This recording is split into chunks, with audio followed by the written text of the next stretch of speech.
Hi, thanks for meeting with me to follow up on your lesson. I really appreciate it. Um, let's kind of reflect back on the lesson and your goals. You stated that you really wanted to make sure every child was recognized in your classroom and acknowledged. You wanted them to feel included in the learning process. You kind of had a suspicion, I think, about who was getting your attention. You really thought it had something to do with the kids who engage you, I think, that were chatty. And you suspected that you did not acknowledge the quiet, on task kids. Do you think that's sort of an accurate reflection of what we discussed? Yes. Okay. Do you want to add anything? No, I think it's easy to not acknowledge the good kids because they're being good and they're not needing your assistance. They're doing what they're supposed to, but I think we need to remember that those kids deserve recognition as well. Okay. And your goals were to speak to those quiet, more reserved kids, not just the ones who demand the attention. And we'll talk about that in a second. You wanted to recognize the kids who sit quietly on task and give them that interaction and recognition. And you really wanted to make sure that you were helping the kids feel more connected to you and included in the classroom. Why is that important to you? Well, I think when kids feel included, they have a better opportunity to want to learn from you, and then you can provide more meaningful and authentic learning I like your words. Good job. stuff. All right. I'm not supposed to give you that sort of feedback. It's supposed to not be judgmental. And we talked about how we were going to track things. I was going to mark your interactions in the classroom. You suggested maybe talking to a few students about how they feel regarding the equity in the class, and we talked about possibly a survey of the student perceptions. And you were wondering if you would remember to circle back with those kids. Is that sort of our plan in a nutshell? Awesome. So how do you feel the lesson went? I felt it went well. They actually took a test today on what was being practiced yesterday, and they saw significant improvements. They had failed the test miserably weeks before, so we've done a lot of reteaching, doing how I modeled during yesterday's lesson, and I would say there was improvement in every student's grade, and most students had significant improvements.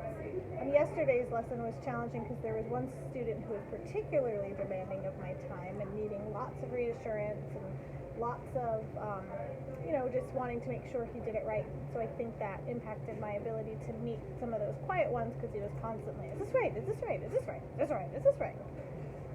So I spent a lot of time at his desk. May have been 6 times, but we'll talk about that in a second. Do you feel that you met your goals? I think so. I think I was more aware of what I was doing, and I made a pretty good effort of trying to talk to those quiet ones. I know who the quiet ones are, so I really tried to visit with them without being too overbearing. Okay. Can you walk me through the activity? I seem to recall you had the slide up on the projector. So it's our do now. So every day when kids come into class, they have to do their do now. A lot of times I will, redirect them and review what the do now expectations are and kind of go over what their task is, and then I'll circulate the room to make sure people are completing the do nows, help them correct their mistakes, and just make sure everyone's on task.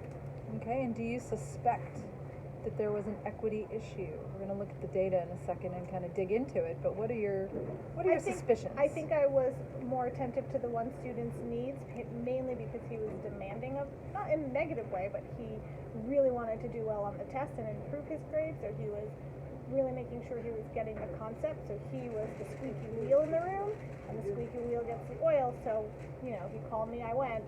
So the other students didn't get my attention. Some of them I know understand the concept, so I wasn't as concerned of making sure, child A had it, because I know child A gets it because I've walked past her doing it for the past 5 days. But there were other students I probably would have liked to verify that maybe I missed. Okay. So I'll show you kind of how we tracked it. On the seating chart, you were standing here at the front, and you went to the left. Actually, I guess the opposite way. You went to No, the this right. is my front. Yeah. So you went counterclockwise. How about that? No, you went clockwise. Clockwise. You went clockwise. All the way. I went stage left. Stage left. You went you went clockwise around exactly to 12 o'clock, and you stayed at 12 o'clock for probably about 40%. It was an 8-minute activity, so about 3.5 minutes total. You spent in that 12 o'clock position directly across from where you began, and that happened to be right next to the kiddo that you suspected was demanding a bit of your attention. I counted 26 interactions in that 8-minute time, and of the 26, and I want to also mention that there were 10 interactions were with girls, 16 were with boys, and there were 9 girls in your class and 11 boys. So that's pretty even, I think. And of the 26, you had, let's see, 1, 2, 3, 4, 5, 6, 7, 8, 9 were redirections. The vast majority were praised. There were a couple questions answered, but it seemed that from the data, it would seem equitable. Looking at the data, what do you think? Yeah, I feel like, she's probably one of the quieter kids that I don't often get to, but she's also a straight A student, so I know she doesn't really require me so much. But I would like to speak with her more because, she's one of those quiet ones that kind of gets overlooked.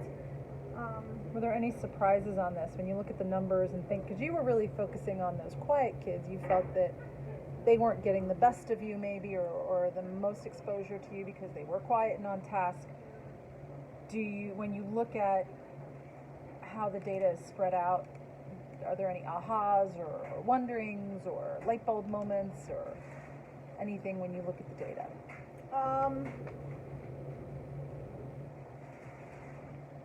No. I would have thought maybe the kids that sit in the front would have gotten more of my attention because they sit there to get more of my attention.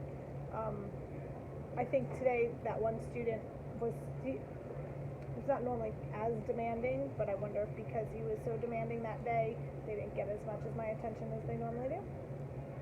Okay. And then I did also give that survey, the QR survey, on the way out. And do you feel you get equal treatment in Mrs. Powers' classroom? 100% said yes. Do you feel that certain kids get more attention than you do in Miss Powers' classroom? Only one student said yes, so 93% said no. Do you think Mrs. Powers pays more attention to you than other students? Kind of trying to word the question, try to ask the same question different ways and see if the answers were consistent. And no, they didn't. And in the open response, I asked sort of, do you feel there's equity in the classroom? And 100% who responded said yes, that they felt that they were equal, that they got the same opportunities as others. So looking sort of at your suspicions and then looking at the data, what do you think about your idea or your notion that there was some inequity? Maybe I'm harder on myself than I need to be. Maybe, maybe I'm too critical of me and I'm trying to be too perfect. I don't know. I think that all we can do is sort of use this to inform your practice going forward, and if it's something that you're aware of, I'd have to wonder why is that an issue for you? I think where I came from, feedback and acknowledging students was a huge push, so I think I'm very conscious of it, and because it's not a huge push here, I worry that maybe those really good skills I picked up elsewhere, I'm starting to fall back on or be more relaxed on because it's not as much as the expectation as it was where I used to be, but I liked the expectation and I liked acknowledging students, so I don't want to get lazy in my best teaching practices. You did give a lot of praise, a lot of positive feedbacks, and even your redirections were positive. It was sort of a gentle reminder. What are you doing? What do you need? This is what we're doing. It wasn't punitive at all. I think it was sort of a gentle reminder. And the other strategy that you used that I think really promotes equity too was the sticks. How did you use the sticks? I don't let them volunteer their answers. I tell them that they will be chosen via the sticks, and I call them the sticks of doom. So this way students are held accountable, and I don't do favoritism. It also eliminates those kids, because you always have one or two that always raise their hand, and they, everyone else is like, oh, so-and-so will answer the question, but the sticks take that out of the equation. So I don't use them every single day, but I use them a lot. And kids know, like, oh, I better do my stuff because she's going to pick a stick and it might be me. So how does this first cycle of going through this, does it affect how you're going to teach going forward, or sort of how would you place your feelings on it right now?